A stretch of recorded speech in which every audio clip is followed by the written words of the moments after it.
Good morning or buenos dias from California, Irvine, California, and Florida. What part of Florida, Alfredo, are you from? Well, I'm living at the south of Florida. I am from the south of the continent. South of Good the morning, continent. That's right. everyone. But you're in, so you're always in the south somewhere. Yes, I always at the south. Yes, you can say that.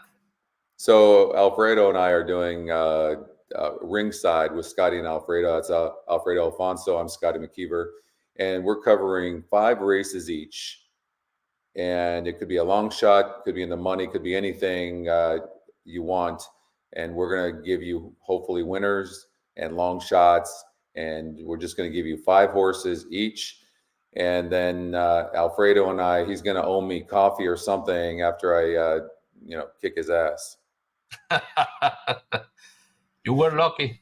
Let's talk about this race because I have an opinion here. You do okay, good, and good morning, Justin, my man. How did anybody even know about this? I mean, this is our first kind of like a test run. I don't even know how Justin knew. Did you tweet something out? No, I didn't tweet but remember when you are live on YouTube, the people can see and get the Oh, you know what? I think they notification get a in note their mails. if they follow us on YouTube, then they get a notification. I think that's what it is. But the idea is to promote this clip. So everyone that is watching this, we are going to promote this clip around the social media. So you can watch this anytime during Thursday and of course Friday.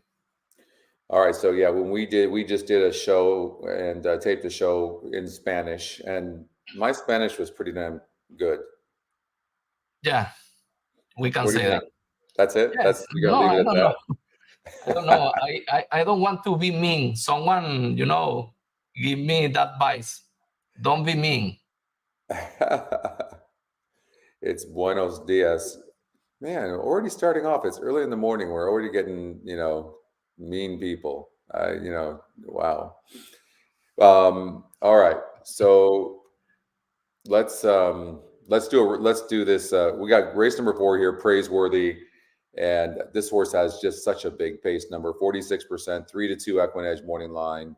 This horse has 2 second-place finishes. But what I do like about this horse is going to get off the inside. Had an inside trip last time out. This horse should get a really good trip. Jumps up to 46%. And this is the third race off a layoff. Often a horse's best. Maintains Rios, Gonzalez. I mean, they're low winning percentage connections. But I just don't. I think the main competitor, and I know you like galloping a little bit, but this horse is going to have to come from far back, and is dropping a bit in class. Hasn't run bad in its only 2 starts, but I think praiseworthy with that speed is going to get first run. Doesn't have to be all out from the beginning, and I think this is the horse to beat. Well, I told you before that I like Galipan. I didn't recommend this horse. I was about to put it in the rundown. You were lucky that I prefer other races because I respect Praiseworthy because the pace is in his favor, but the number 7, I think is going to stop the number 5 and has a good shot to beat him. So, in my Yeah. opinion, I prefer to do a exacta box in this race, but Praiseworthy would have good chance. So, I wish you a lot of luck. All right, so maybe I misunderstood Jay. I thought he was being mean, but maybe he was just joking around. I hope he was just joking around. I'm like, man, it's too early to start off like that. So, if I misunderstood you, Jay, that's all good. But maybe I've only had a half a cup of coffee in my defense, Alfredo. Oh, well, yes. Yeah. Believe me, your face says everything. Oh, it sure does. Believe me, I know that. Trust me, I do. Oh my God. And then there's Justin making things light. Yeah, well, he's the hooligan for sure. All right.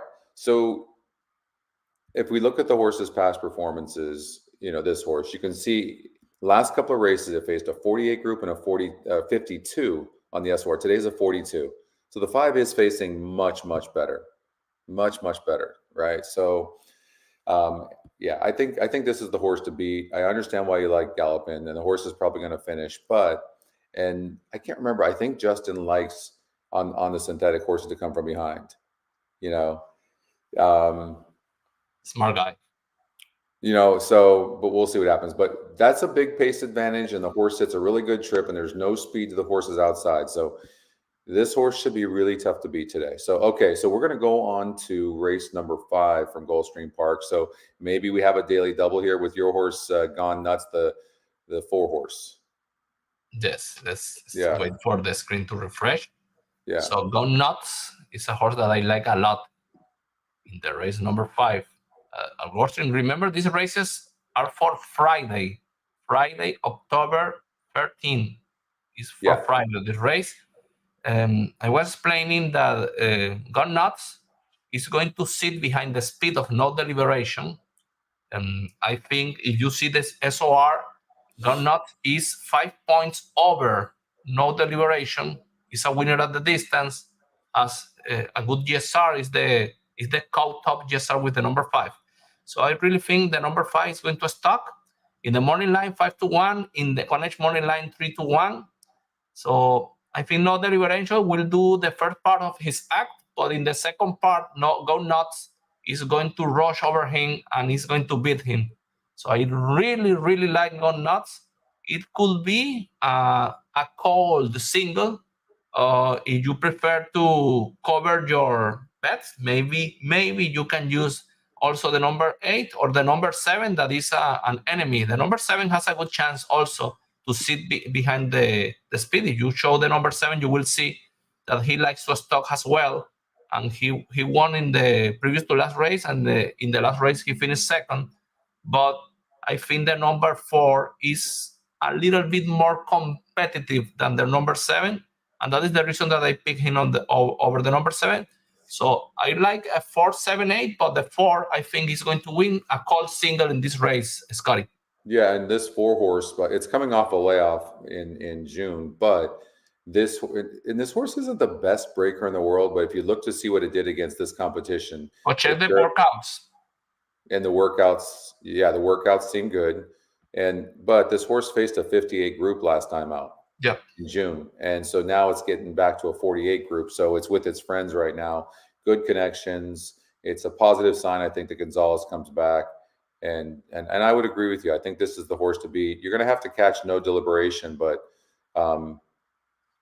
and this horse, it ran good last time out. But often these types of horses get overbet and they run like this. I mean, this horse pretty much went gate to wire only against 5 other horses. I agree with you.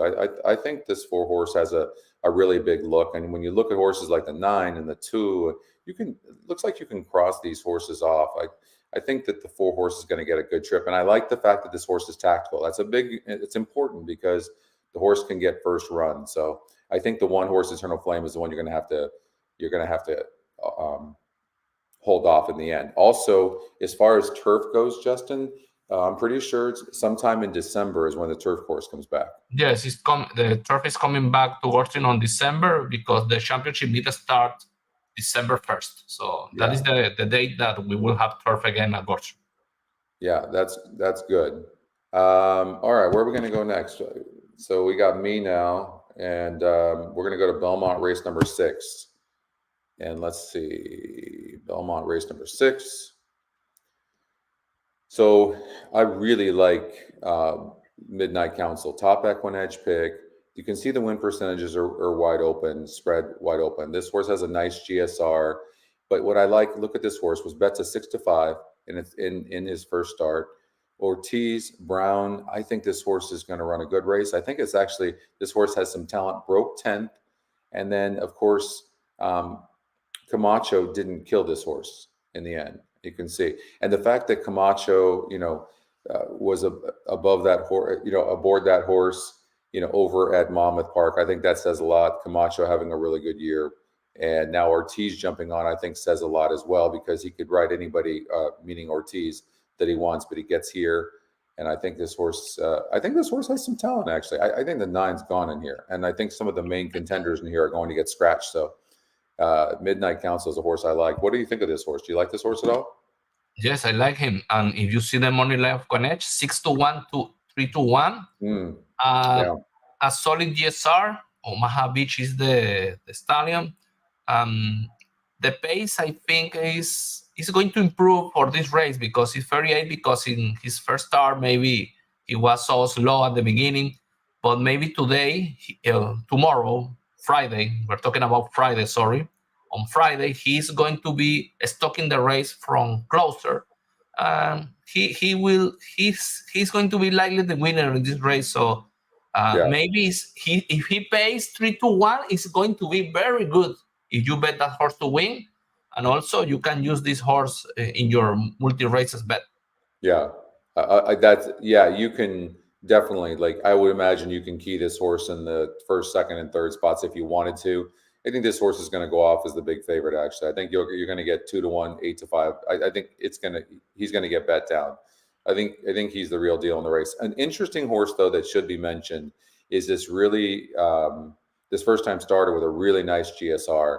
If you're new to EquinEdge, GSR stands for genetic strength rating.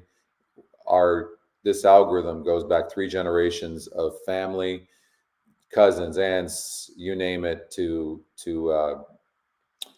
look to see how a horse should do. We have the GSR Plus grid here, so you can see the tabs. So if you look at this horse here, Admiral Nimitz, it wants turf, and you can see that by the numbers on the tab.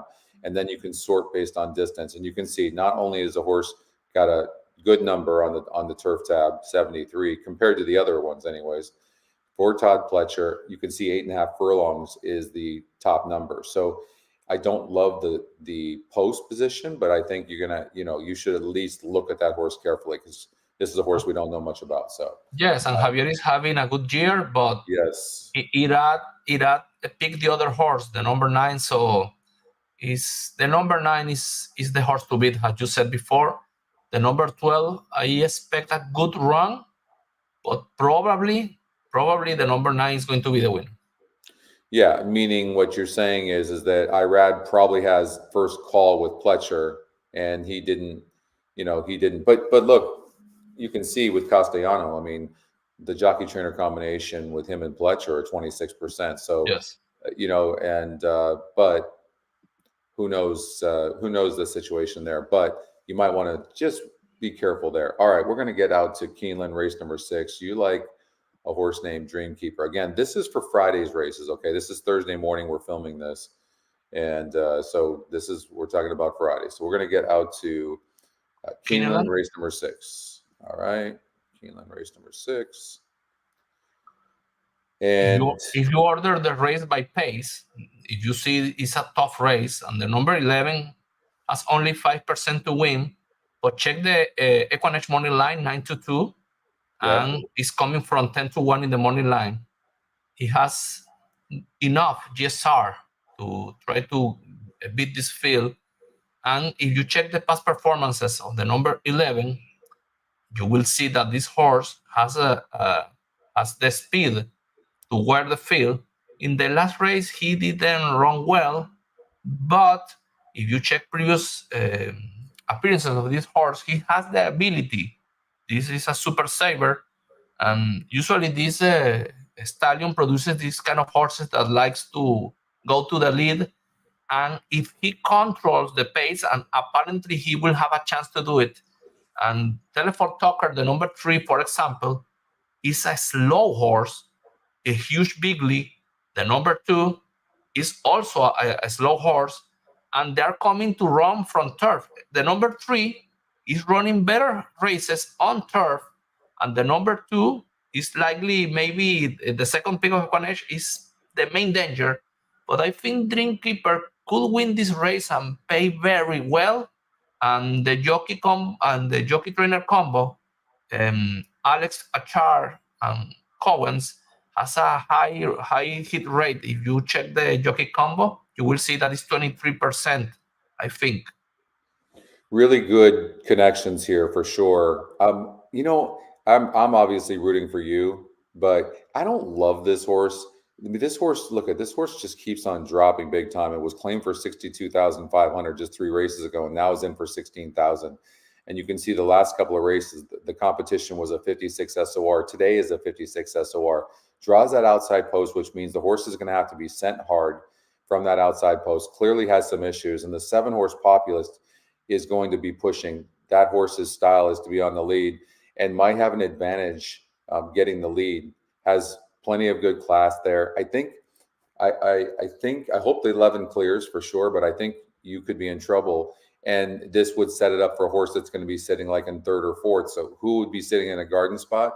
A horse like the 3-horse Telephone Talker, who's tactical. Look at this horse, won against a 56 group, 2 back. On turf. On turf, yeah, but the GSR is fine. And the horse in 6 tries has earned, 50,000. So it's not like, and this horse has actually won at Keeneland as well on the dirt. So, and then if there's an issue with that horse, look at the class of the 2 huge Bigley. So for me, I don't love this. You don't like him. Play. No, I don't want to say I don't like it, but it's going to need to get a little bit of luck in it, and it can't work too hard to get the lead early. And if it does get the lead early, then it can be tough. But that even with that speed, that outside post could make it a little bit tough, and with the speed of the 7. But we'll see what happens there. But I'm rooting for you, brother. Okay, let's get out to race number 7, right? Race number 7 at Gulfstream Park. All right. So I love this horse tomorrow. Again, it's Thursday morning right now, and you had the event. I mean, I was up at 5:30 this morning for you. I mean, you were just like having your coffee and just chilling, getting up. I mean, 9 something in the morning. Like, what a benefit for you. Are you talking from bed, or are you doing the show now? Because you look like struggling to make this happen. It's true. Believe me, I've been wanting to get up while you talk and go get some coffee, but I think I can get through another 20 minutes of this. But Call Me Spicy, 28% win, top GSR by far, top EquinEdge pick, 2 for 2 going this 5.5 on synthetic distance. You can see this horse was claimed. D'Angelo put this horse in for 50,000. I don't get it. Like I'm really surprised. I'm the owner. I'm like not happy about this. Joe Orsino claims this horse, looks like a really good claim, protects this horse, meaning the horse isn't in for a tag, a claiming price, so you can't buy this horse. That's a really good sign. The horse is gonna get I was gonna say get a good trip, but based on the pace number, we don't know that for sure. But this horse is gonna be tough to beat. I really like this horse. This horse won the Anatomy.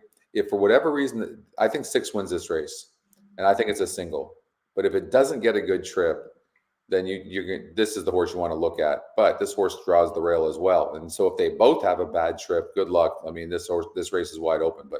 But Call Me Spicy is going to be very, very tough to beat. I can see here that this 9 horse Mystica Traviesa, horse is the top Traviesa. This horse is the top pace number.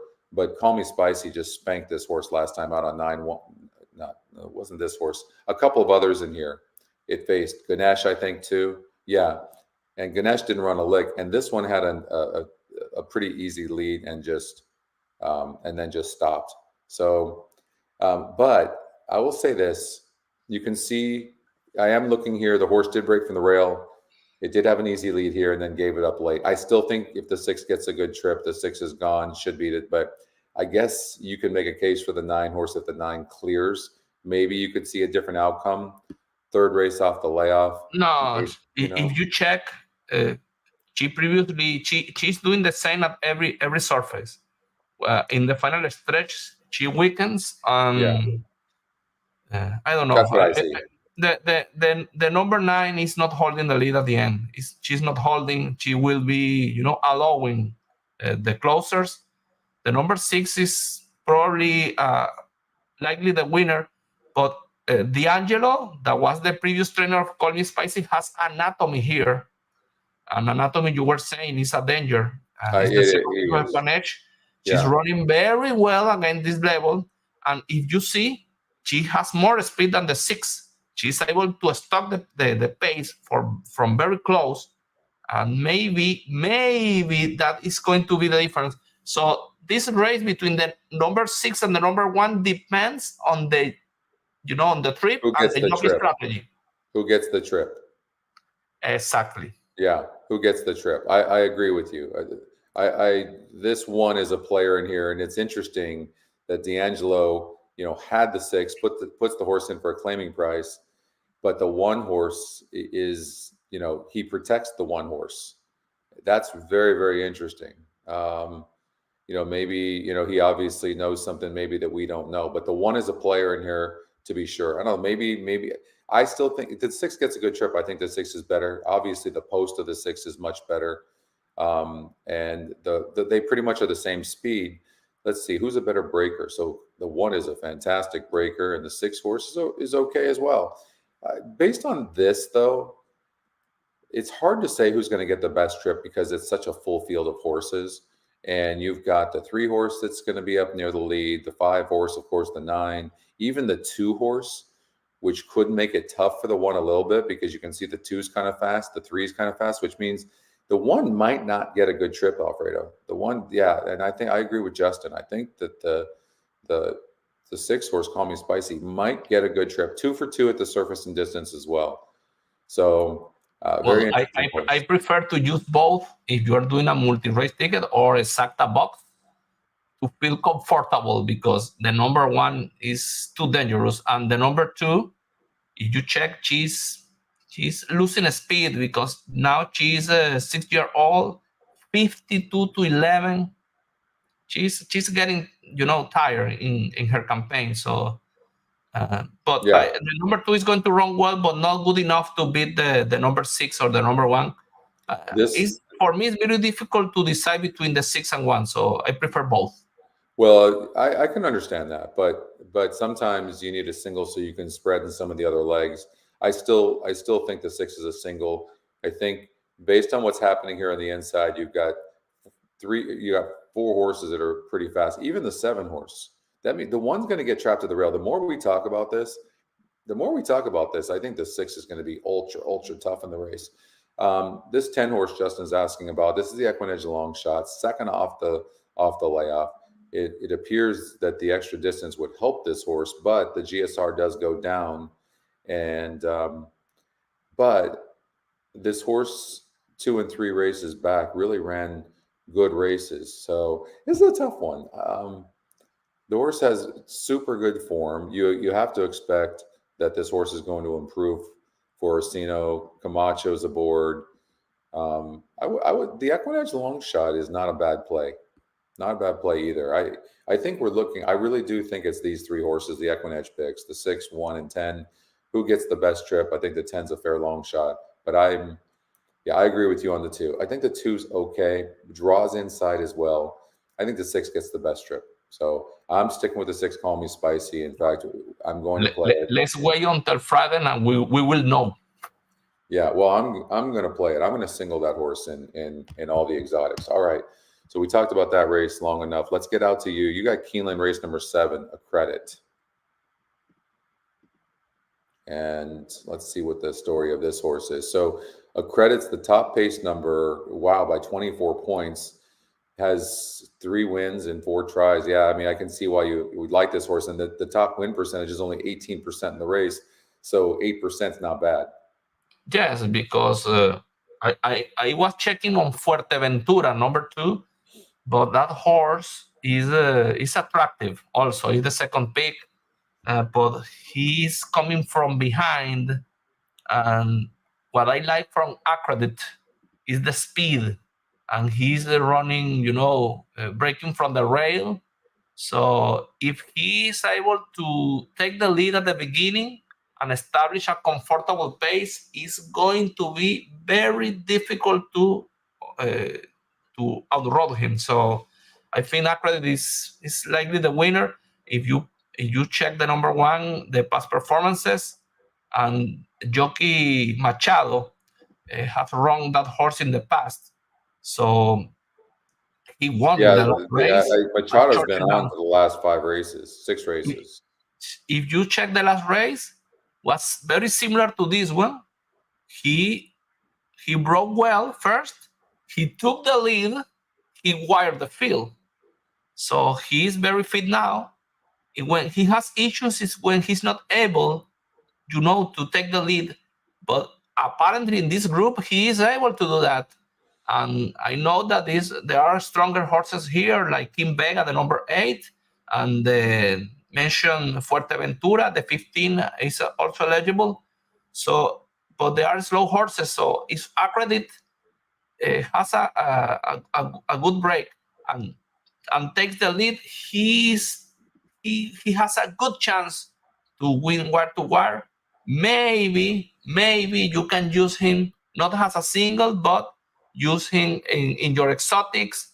Add him as a pricey play in this race. So I like the number one to give a good return in your bets here. Yeah, I like it as well. The unfortunate part here is, look, the two horses 5-1 EquinEdge morning line, 17%. And if you look at the SOR going 8.5 furlongs on turf, it's a 69. And in comparison to the one, but the one's speed will give it an advantage for sure. And if you look at the form here, the horse is coming off a layoff, and Florent Giroux, he's the killer. You bet him, he beats you. If you don't bet him, he beats you. Like he's. But look at the jockey trainer combination on the two horses as well. So first of all, we're going to have some scratches in here. You've got many horses that are entered into this race, so it'll be interesting to see how the numbers change once these scratches happen in race number 7. But they're going to happen for sure. No, the number two that you mentioned for sure. I checked that horse too. I was deciding between one or two.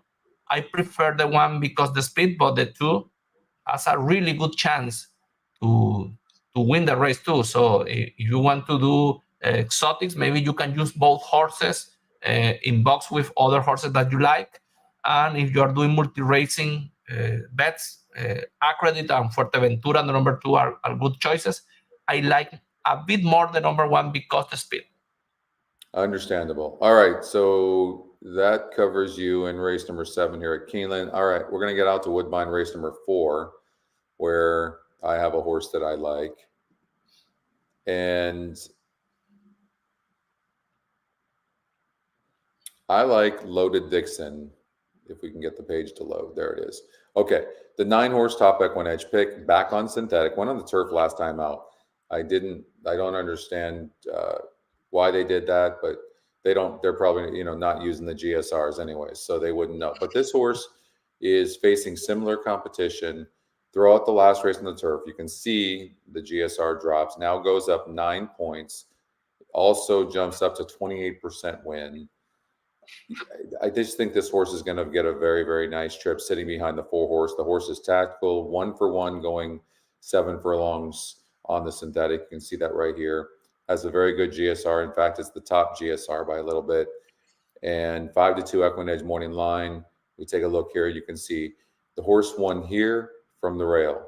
Horse won here, had didn't win, but didn't run good here, but had an inside post. And I don't really know what happened here, actually. This horse just stopped here. But you can see this horse, aside from here and then on this turf effort here, you can see this horse really is pretty consistent. If the horse is still good, then the horse is just going to get a good trip from the outside. And so I would imagine the 9 would be tough. Believe it or not, the other horse I'm liking the 1s today. Like maybe the 1 post is going to win a lot, but I do think that this horse is somebody you're going to have to watch out for and deny late. Yes, if you see the number 9 and the number 11, they have the same tactics. They sit behind the speed. The 4 is going to take the lead, and he will try to hold on. But the number 9 and the number 1, they have better SOR, so they're supposed to be a bit better than the number 4, and they are going to be close behind him. Behind her, because her field is a mare. They are going to follow her. Yeah. The question is if the number 9 is going to take the lead before the number 1, or maybe we are having a duel in the final stretch. Probably, according to the metrics, the number 9 has an edge over the number 1, but they are very close. First and second pick, 28% versus 24%, 60 in the GSR against 58, and both are winners at the distance. The number 9 and the number 1 are very equalized if you see the race. Yeah, but if you look at this, look at the pace number. It's the 4, 9, and 1, and then there's a big gap down here. Like so, it's a 3-race horse, and maybe it's a 2-race horse, 9 and 1. Let me give you a horse that could end up in the exotics at a really big number. You could get 20, 30 to 1 on this 5 horse.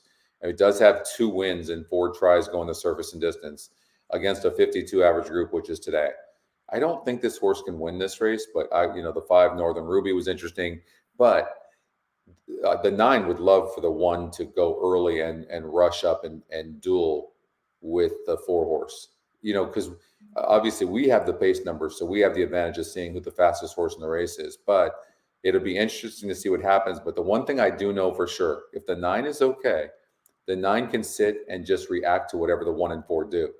So that post is such a huge advantage, right? So I would, and then look at the 2 horse. These price play algorithms are getting better and better and better. I'm convinced of it because they just always in the money. First of all, statistically speaking, we ran the numbers about a year ago, and they win about 11% of the time, the money bag horses. They're long shot algorithms, and they're in the money 30% of the time. Now, the EquinEdge long shot wins 15% of the time and is in the money 35% of the time.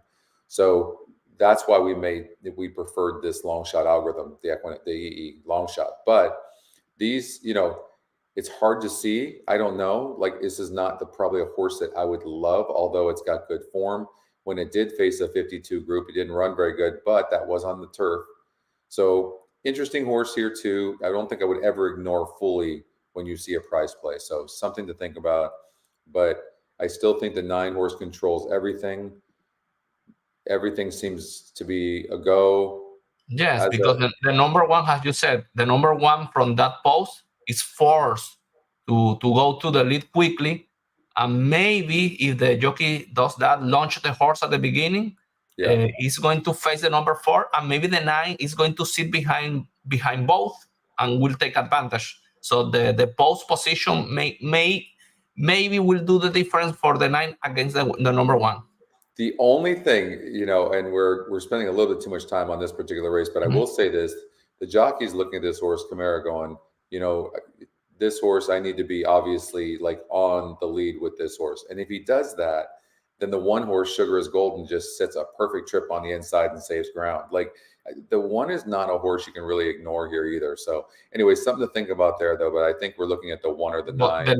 The number 9 is ridden by the top jockey at Goodwin, so. Yeah, I mean, you can see here the jockey trainer combination, but look at on the 9 horse, you can see there they've won 2 of 3 of 6 races. So and the 1 horse, they're 18%. Good connections there. S1 Flores been around a long time. I remember when S1 Flores just started. Man, I mean, it's been a while, but all of a sudden now he's a journeyman. But he's done a really nice job. Yes, when the broadcast was in black and white, right? Yeah, right, exactly. Okay, let's get out to Keeneland race 9. You've got a horse. Yes, I like Bold Act. I was explaining before that this horse is facing a group of well-classified horses, classy horses, but most of them are at the end of their campaigns. For example, Red Knight is a 9-year-old, and the number 7 Channel Maker is a 9 years old. Therapist is an old horse. They are warriors. I understand that part, but they are, as you see, they are able to win when they have an advantage to do it. But in this race, we have a full field. I think it's going to be very tough for them to win the race. I really think that the horse from Europe, a Bold Act, a Godolphin horse from Ireland, he's a very young horse, 3-year-old. New Approach. I think New Approach won the Epsom Derby, and I'm pretty sure he won the Epsom Derby. So in the last time out, he ran the distance. He finished very close. He has, he has a stake place on graded races at Europe. I think he's going to be sitting at the middle of the group, and these horses are not going to kick with this young horse. He's a fresh one, I am betting here with the fresh horse against the old horses. So Bold Act the number 3 against the oldies. Yeah, I completely agree with you on this, by the way. It's the EquinEdge topic. Look at the win percentages are having a tough time in this race, other than this 11 horse. For whatever reason, they seem to like this 11. And who knows which one? Is it going to be the EquinEdge pick?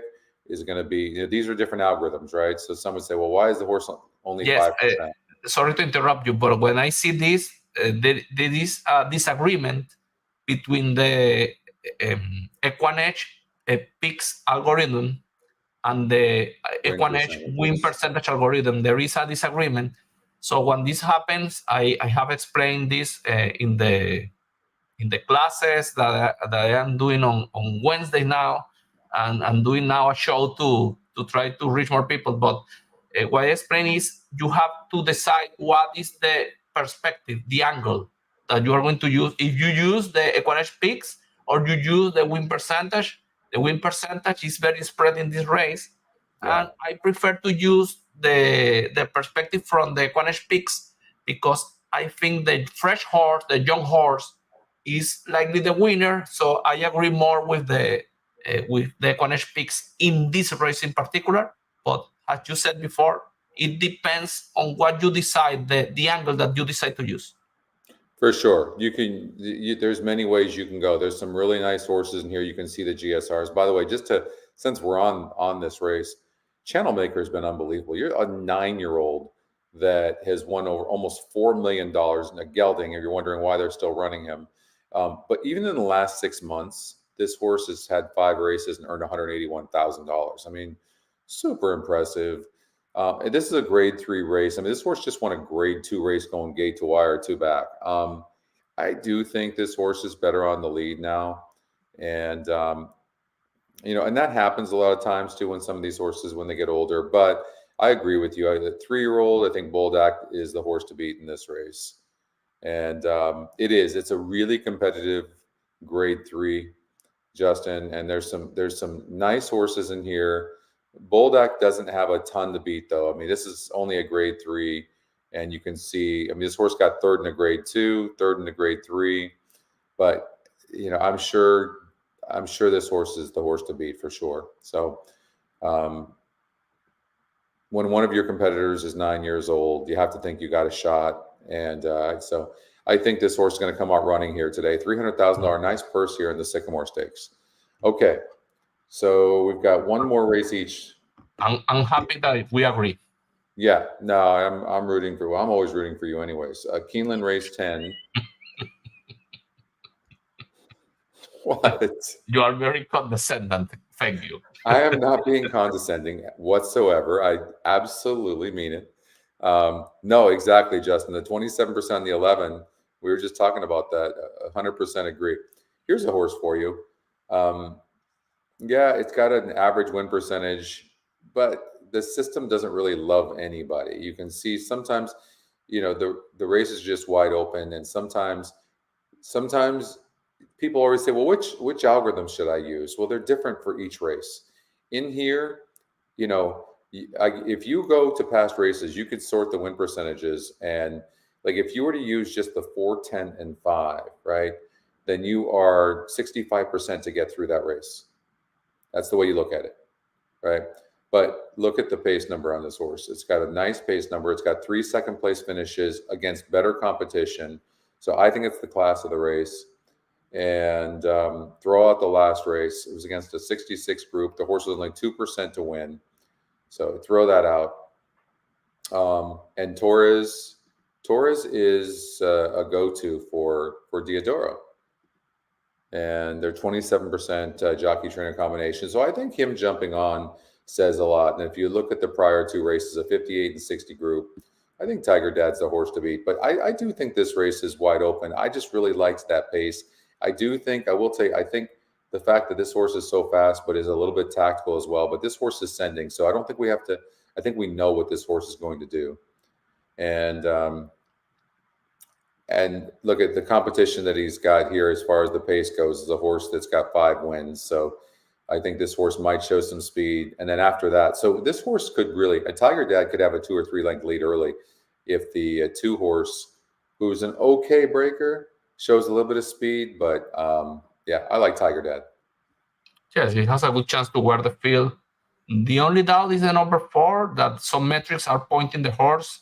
Is the top win percentage, is the top EquinEdge pick. But in the class department, apparently the 3 is better. So the 4 has a shot, because the 3 is kind of irregular. It's a bit irregular.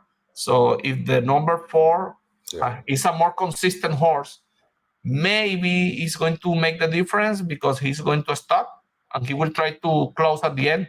But if the 3 is at his average level, he must win the race. The number 3, the 4 is enemy. The 4 is okay, and let me tell you why I don't like the 4. First of all, the 4 is a terrible breaker. This was one of the reasons I thought the 4 was the main competitor, and the fact that it's the main competitor, but this horse literally breaks terrible and then finishes. It broke bad again in its last start. Now it was off a little bit of a layoff for sure. We can agree on that, and then just started making some ground up. But that was at 7 furlongs. Now this cut back to 6.5. So I don't think the cutback in distance really helps this horse all that much. The other horse in here that's hard to read, but is the Palace Kitten, the 10. I will tell you the horse I like for second, though, and maybe even to win, is Nepotism, the EquinEdge long shot. We agree, and I know Justin does as well, but when you have an EquinEdge long shot that's got one of the top 3 win percentages in the race, has a good GSR, second top GSR, these horses often run very, very well. I would anticipate this horse here, look at the record. 2 tries earned $58,000 here. I think this the 5-horse Nepotism could be if the 3-horse stops in any way. I think the horse that's going to catch this horse is going to be the 5. It's a good exacta 3-5. Maybe you can box that exacta and make good money in this race. All right, let's head out to Gulfstream Park, race number 8 for our last race. And okay, tell us who you like. Well, Noble Dreamer, the number 4, she's running very well, and she was claimed back by Jose Francisco D'Angelo, and Edgar Perez is riding again. If you check the past performances of the number 4, that is the top pick of EquinEdge, and has enough GSR to win the race. Jose Francisco D'Angelo was the trainer when she won on June, and if you switch to the jockey in that race, you will see that was Edgar Perez. I'm pretty sure. If you switch there, Edgar Perez was the jockey. When Edgar Perez is riding this filly, she runs very well, and D'Angelo claimed her back. So, and he trained her before even on the previous one. She has that horse previously, so he knows Noble Dreamer very well, and there is a lot of speed and more in control. The number 1 has a speed, and if you check also the number 5, so she's going to be behind them with the number 2 Winn-Dixie Ronnie. That is going to be maybe behind Noble Dreamer. And I think Edgar Perez is going to rush over the leaders in the top of the final stretch. If she establishes enough distance, the number 2 is not going to catch her. But I think Noble Dreamer could be a single. And if you want to look for a better, return, maybe you can do a exacta box with the number 2 Winn-Dixie Ronnie. And if you want to do multi-race bets, maybe you can use both. But I will take the risk with Noble Dreamer. I think the number 4 could be a single in this race. I think you're going to get 3 or 4 to 1 easily, because just on paper, anyways, this race looks wide open. So I think you're gonna get that if the jockey can stay. And look at the jockey did really well here. I like that race. I don't know. I don't understand why Gonzalez tried to take this horse to the lead and duel. He had the outside post here and started dueling. And I don't like that move. I mean, I think if this horse will relax, I think Perez jumping aboard is actually a good thing, even though his win percentage is not as good as Gonzalez. But I think this horse this race right here looks like a winning race to me, although it was against a 48 group. I actually think you chose a horse in a really tough race. I do. It's the 4 can win, but to me, from my eyes, just looks like another one of the horses in the race. But but you're going to get your price. I think you're going to get 3 or 4 to 1 probably fairly easily, because the rest of them, this race looks just really tough. I think the 5 horse could have a really easy lead and going on the synthetic, but the GSR does drop. And then, I mean, there's nothing wrong with the 1 horse too, but who knows? We're going to see a big pace in this race with these horses. Yeah. And the 4 and 2 are going to close. I Yeah. am betting that the 4 is going to be the 2. That is what I think, but maybe the 2 has a good shot here. I mentioned that. Yeah, for sure. Well, all right. Well, that was nice covering that. So we're covering all these races here. If you go to social media, you'll. What's your Twitter handle, Alfredo? @Video Hípico. @Video Hípica, and then I'm at Scotty Pick 6. Anyways, if you go there and you want to see the horses that we like, Alfredo's, we're going to post that stuff, and you can see what we like for tomorrow. Again, the horses we were talking about today are for tomorrow. Okay. I put it here. Okay. Okay. So, well, Alfredo, thank you so much. That was good. We did a show in Spanish as well. If you want to check that out, my Spanish is perfecto, right? Yes, ideal. It's ideal. Yeah. You want to get lost in a country when the Spanish is the main language. Yeah, and then also, thanks, Justin. Appreciate you hanging there. And Jay, sorry for muting you.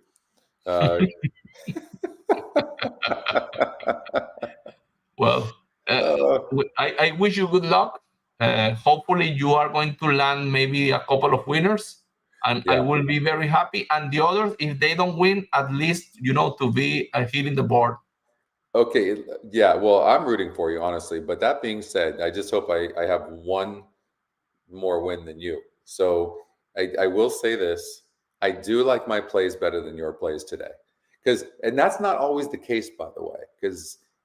But I think you chose some horses in some tough races, so I think I've got the edge on you today. Because you told me, please don't pick horses that are going to pay 3 to 5. So I look for strong races to get good return. You were looking like Flightline races where Flightline was running against nothing. So you pick your horse in that races. I respect that, but I prefer to take my risks. Okay. All right. Well, we'll see what happens tomorrow. I look forward to that. Is there anything today that you like? Have you looked at the card for today? No, I didn't. To tell you the truth, I didn't check the races today. Okay. Well, I found a horse that's moving up a lot in GSR. And so I'm going to post that on Twitter. So at Scotty Pick 6. Okay, I will retweet it. Let's post this show, and well, good luck. All right, we'll see you soon, and if this thing is received well, then we'll do more of them. All right, you guys. All right, Alfredo, thank you. See you around. Yeah, let's hit some winners. Remember, for Friday. This show is for Friday. This show is for Friday. All right, you guys. Thank you.